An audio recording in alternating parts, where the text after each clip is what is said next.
For today's video, gagawa tayo ng mamon. At ito yung ating all-purpose flour. And then, sip lang natin yan.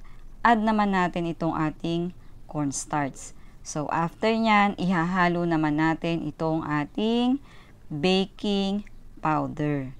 And then, itong ating salt. At imimix lang natin yan. And then, sa another bowl ay ilalagay naman natin itong ating 4 egg yolk, sugar, at ibibit lang natin yan hanggang mag-turn sa pale yellow ang kulay. So, add natin itong ating butter. Pwede dyan ang cooking oil. At ito naman yung ating water. Pwede din kayong gumamit dito ng fresh milk. And then, add natin itong vanilla.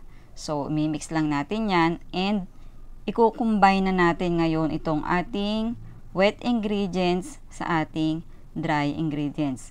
So, hahatiin natin to sa 3 batch. Ginagawa ko to para hindi magkaroon ng lumps yung ating mixture. Sa baking, sabi nila is mahirap. Masasabi ko is mahirap siya sa umpisa. Lahat naman ng bagay is mahirap sa umpisa. Ang gagawin na lang natin is pag-aaralan nating mabuti, ipa-practice para ma-enhance yung ating kaalaman.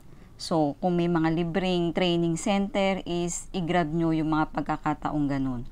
At ito naman yung ating 4 egg white. So, ibibit lang natin yan and then add natin itong cream of tartar. So, ibibit natin yan and dahan-dahan naman nating idadagdag yung ating white sugar. So, hindi kailangan isang buhusan yung ating sugar dahil babagsak yung ating mirang. So, talagang kailangan is dahan-dahan. So, sa baking, kailangan ang mahabang pasensya at tiyaga.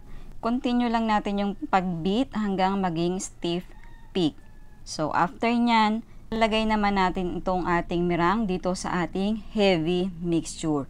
So, nilalagay yan para maging lighter at pag atin nang isinama sa mirang, itong ating mixture ay hindi na ganun kabigat. So, maiiwasan natin yung pagbagsak ng ating mirang. So, ayan, ginawa ko 2 batch para nga hindi babagsak yung ating mirang. And then, cut and fold. So, dahan-dahan, hindi mo kailangan itong haluin ng mabilis.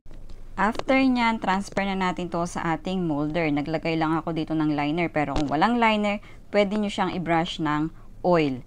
And then, oven na natin ito at i-brush natin ito ng butter after maluto. So, yun lang po and thank you sa panonood!